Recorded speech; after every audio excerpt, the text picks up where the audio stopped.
Hey Kigerr, I don't know what to do on Black Widow and Marvel Future Revolution, just getting into the game or on swapping characters. What can you tell me about it? Well, in this video, we're going to go over what you can do with Black Widow and Dimensional Duel. Let's get into it.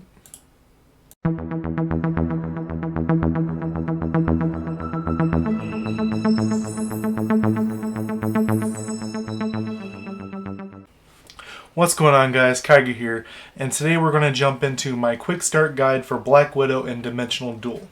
Jumping right into it, we're going to start with the abilities. I like to go with Quick Step Strike, Flare Gun, either Knee Dive or Taser Net, depending on your preference or enemies you're going up against, Sticky Bomb, and Concentrated Fire. I believe this gives you the biggest burst while also trying to shut down your opponent with your status effects. Next, we're going to go into the companions over here. I think Yondu, Icarus, and Gilgamesh, depending on your play style, are going to help you a lot, as well as what kind of opponents you're up against.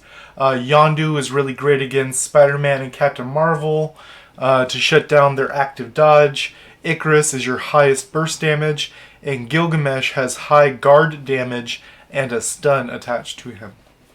Onto gear, we'll jump over to the gear. We're going to ignore the special gear as it's really hard to get for everybody.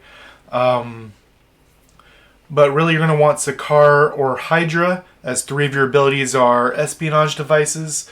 But if you want to branch out into different abilities than what I mentioned here, Magardia is a good choice if you want to focus on concentrated fire, snipe, or variations of the snipe ability.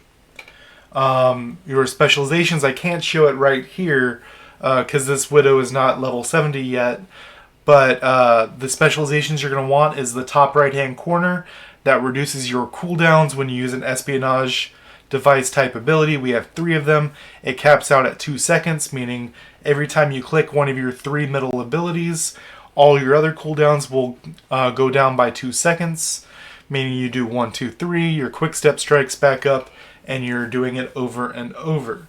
The only other one that's kind of not a must-have, but one that people are really looking into, the others are kind of pick your poison, is the top right purple one that when you die, it gives you a revive. A nice thing that you can do with that is it has a cooldown of 10 minutes. So if you go into another dimension duel, lose, then it actually resets even though it hasn't been the full 10 minutes. Or you can go in Dark Domain or what have you, take off your equipment, die to mobs, revive at start, and then it'll start the in that cooldown.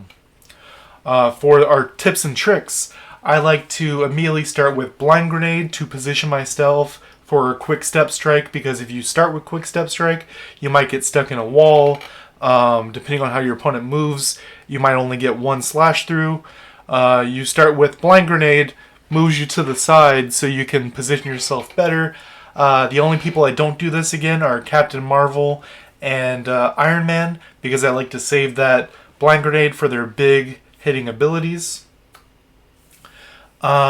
Next, we will talk about kind of those 3 companions I talked about, right? Black Widow has kind of a hidden strength. When she uses Vanish, she goes invisible. Whenever you use a summon companion, they get summoned wherever you were when you click the button. It also does not break her Vanish. So you can Vanish, use Yondu, Icarus, or Gilgamesh, and it's a lot harder for your opponent to recognize what's happening because they can't see where it's being summoned from. Your Omega cards, you want PvP increase and decrease on the bottom slot, which is a lot easier nowadays because of the transmutation. Obviously, it costs a lot of gold, and you can't control it as much. But gold, you do get an influx of gold every day. So reroll your cards until you can get PvP increase or decrease. You mostly want decrease because Widow already does plenty of damage on her own. It becomes an attrition thing. And we're ignoring special cards because they're as hard to get as special equipment. But there's a whole bunch of Omega cards out there that are really good on Widow. I'm going to point out set 2, set 5, set 6, set 8, and set 11. If you want to do two-piece sets of them, the only one that you're maybe do as 4 set is set 6. But touching each of these is really good and lets you get a good range of motion. For badges, you mostly want red and green badges. We're moving away from the blue dodge badges because people are focusing on accuracy. For your red badges, your red cores, you're going to want attack, not crit rate, because of Vanish. You're able to control your crit rate. You do want a 60-ish to 66% crit rate off of your equipment, things like that, but you mostly just want that hefty attack. And for green, you want defense and crit damage.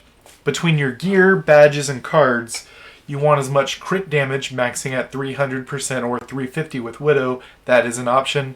Not what I do, but that is an option. And defense pierce, which caps at 75%. You want as much as those two stats as humanly possible. Let me know in the comment section down below if you think I missed something. Like I said, this is a quick start guide. Let someone jump right in, listen to a couple minutes, and ready to go. If you think I missed something or have any questions, hit me in the comment section down below.